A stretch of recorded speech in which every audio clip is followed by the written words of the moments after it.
نحمده ونصلي ونسلم على حبيبه الكريم أما بعد فأعوذ بالله من الشيطان الرجيم بسم الله الرحمن الرحيم سبحان الذي أسرى بعبده ليلا من المسجد الحرام إلى المسجد الأقصى آمنت بالله صدق الله مولانا معزز حاضرین ناظرین سامعین اور مقدس علماء ذوی الاحترام، ابھی آپ حضرات نے ہماری جماعت کے قدام العالم محقق وقت حضرت علامہ مولانا مفتی قاسم القادری صاحب سے سرکار کے معراج کے معجزے کے حوالے سے بڑا ہی خوبصورت نقطہ سماعت فرمایا۔ اور معراج کی جو اصل تھی، اصل میں لوگ کہتے ہیں معراج سمجھ میں نہیں آتی ہے، تو معجزہ اصل میں کہتے ہی اس کو ہے جو عاجز کر دیتا ہے عقل کو، پریشان کر دیتا ہے۔ تو معجزہ کوئی بھی سمجھ میں نہیں آتا، اور پھر معراج تو ایک ایسا معجزہ ہے جیسا کہ مفتی صاحب نے فرمایا کہ حضور کا لقب ہے اصل کائنات، روح کائنات، جان کائنات۔ جب روح نکلتی ہے تو جسم اپنی حالت پر پڑا رہ جاتا ہے، اور جب روح آتی ہے تو پھر جسم وہیں سے شروع ہو جاتا ہے۔ مثلا روح نکلی تھی، بندہ موت واقع ہو گئی، آنکھ جہاں تھی وہیں رہ گئی، کان زبان ہاتھ پیر جہاں تھے وہیں رہ گئے۔ جب قبر میں جاتا روح ڈالی جائے گی، وہیں سے آگے فنکشن کام کرنا شروع کر دیں گے بلا تمثیل۔ آپ نے فرمایا کہ جب حضور روح کائنات ہیں، جب تک یہاں رہے تو رات دن، شب و روز، وقت، ٹائم اور بستر کی گرمی، پانی کا بہنا، سارا سسٹم، سارا نظام اپنی جگہ پر موجود اس لیے تھا کیونکہ حضور ہیں روح کائنات۔ اب جب حضور اس جہان سے اس جہان میں نکل گئے تو رات جہاں تھی وہی ٹھہر گئی، دن جہاں تھا وہی رہ گیا، اور وقت جہاں تھا وہیں رہ گیا۔ مصطفیٰ تشریف لے آئے، رات نے بڑھنا شروع کر دیا، وقت نے گزرنا شروع کر دیا، گرمی نے چڑھنا شروع کر دیا، پانی نے بہنا شروع کر دیا، اور پھر اعلیٰ حضرت نے کہنا شروع کر دیا کہ وہ جو نہ تھے تو کچھ نہ تھا، وہ جو نہ ہو تو کچھ نہ ہو، جان ہے وہ جہان کی، جان ہے تو جہان ہے۔ ایک بات ابھی آپ نے بڑا خوبصورت سنا نقطہ، طبیعت باغ باغ ہوئی۔ دوسری بات یہ کہ معراج اس کے بعد کیا ہے؟ دیکھیے یہاں معراج بہت سی چیزوں پر اگر ہم گفتگو کریں تو لفظ معراج کا اطلاق ہوگا۔ مثلا یہ اتنی امپورٹنٹ رات کیوں بنی، یہ اتنی اہم رات کیوں بنی؟ سال میں 5 راتیں بہت افضل ہیں، شب معراج، شب قدر، شب برات، اور عید الفطر کی رات، اور عید الاضحیٰ کی رات، عید اضحیٰ کی رات، وہ رات کہ جس کو حاجیوں کے لیے شب قدر سے بھی افضل بنا دیا۔ اب بہت امپورٹنٹ پوائنٹ میں عرض کر رہا ہوں، شب معراج میں نماز آئی ہے، شب برات میں سارے سال کا بجٹ پیش کر دیا جاتا ہے، اللہ فرشتوں کے سپرد فرما دیتا ہے، سمجھے؟ قرآن عظیم سے ثابت ہے۔ شب قدر کے اندر قرآن نازل ہوا ہے، تو انہی 5 راتوں میں سے ایک رات یہ ہے، اور اس رات کی ایک بہت بڑی اہمیت امت مصطفیٰ کے لیے یہ ہے کہ اللہ کے پیارے نبی، جیسا کہ آپ نے سنا، جب رب کے قرب خاص میں پہنچے تو اللہ تبارک و تعالیٰ نے اپنے حبیب کی امت کے لیے نماز کا تحفہ عطا فرمایا، سمجھے؟ تو اس رات کو ہمیں سیلیبریٹ کرنا چاہیے کہ سرکار کے صدقے میں ہم کو نماز ملی۔ اب جو نماز ہم کو آج کی رات میں ملی تھی، پھر اس نماز کے لیے مصطفیٰ نے ارشاد فرمایا الصلاۃ معراج المومنین، یہاں بھی معراج کا لفظ ہے کہ سرکار نے فرمایا کہ نماز میں مومن کی معراج ہے۔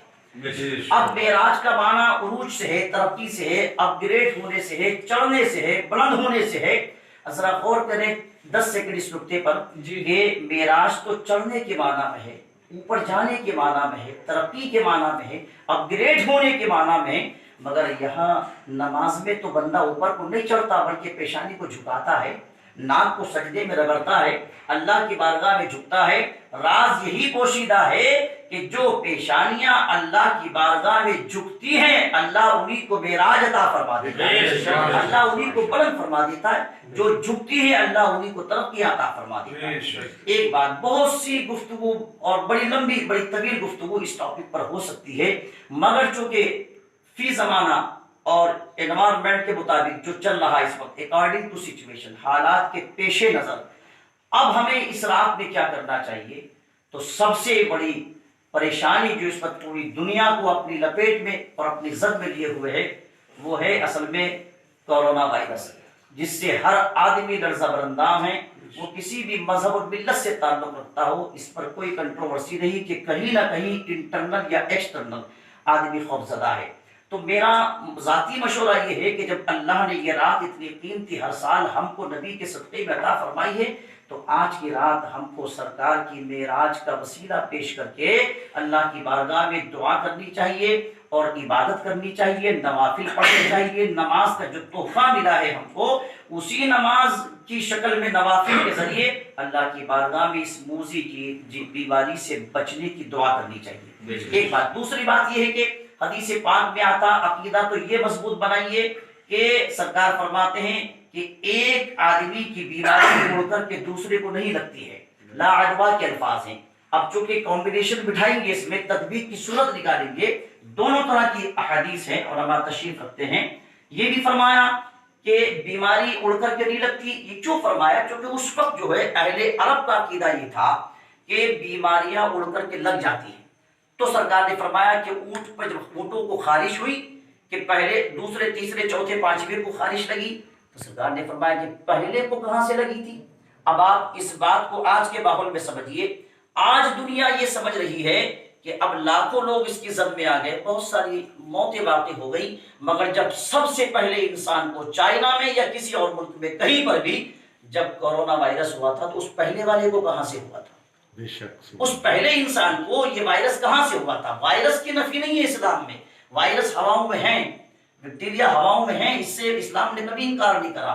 اگر اس سے انکار ہوتا تو پھر یہ کیوں فرماتے کہ جب کھانا کھانے کے لیے ہاتھ دھوئے جائیں تو ان ہاتھوں کو کپڑے سے صاف نہ کیا جائے، کیونکہ جو اس کے اندر جراثیم ہے وہ ہاتھ میں لگیں گے اور وہ لقمے کے ذریعے پیٹ میں چلے جائیں گے۔ تو اسلام نے اس کا تو انکار نہیں کرا۔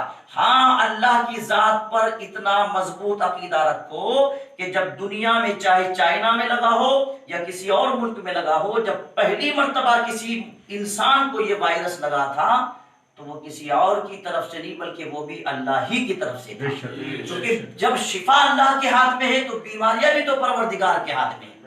اب رہا سوال لگنے کا ایک سے دوسرے کو، اس کا بھی ہم انکار نہیں کرتے، اسلام اس کا بھی انکار نہیں کرتا۔ حضور نے فرمایا، جیسا کہ آپ نے سنا کہ جہاں جن بستیوں میں وبائیں ہیں یا وبائی بیماریاں ہوں، وہاں داخل نہ ہوں۔ ذوف الایمان والوں کے لیے سرکار نے فرمایا احتیاط اپنی جگہ پر ہے، عقیدہ اپنی جگہ پر ہے۔ دو چیزیں یاد رکھی، عقیدہ اللہ کی ذات پر یہ مضبوط کر لیں کہ کچھ بھی ہو جائے، جب تک خدا نہیں چاہے گا دنیا کا کوئی وائرس لگنے کے بعد بھی ہمیں نقصان نہیں پہنچا سکتا۔ وائرس کے اڑنے کا تو اسلام نے بھی اس نظریے کو قبول کیا ہے، وائرس صلاحیت بھی کر گیا مان لیجئے، مگر اس وائرس کا انفیکشن، اس وائرس کا اصل میں نقصان جبھی ہوگا جب خدا چاہے گا۔ اس کی دلیل آج کے ماحول میں صرف آپ کو اسلامی نظریہ نہیں دے رہا، اسلامی نظریہ تو میں دوں گا، یہ ہمارا اصل میں ٹارگیٹ ہے، یہی ہماری زندگی کا مشغلہ ہے، مگر آج کے ماحول سے جوڑ کے ابھی وہ جو سنگر آئی تھی، کیا نام تھا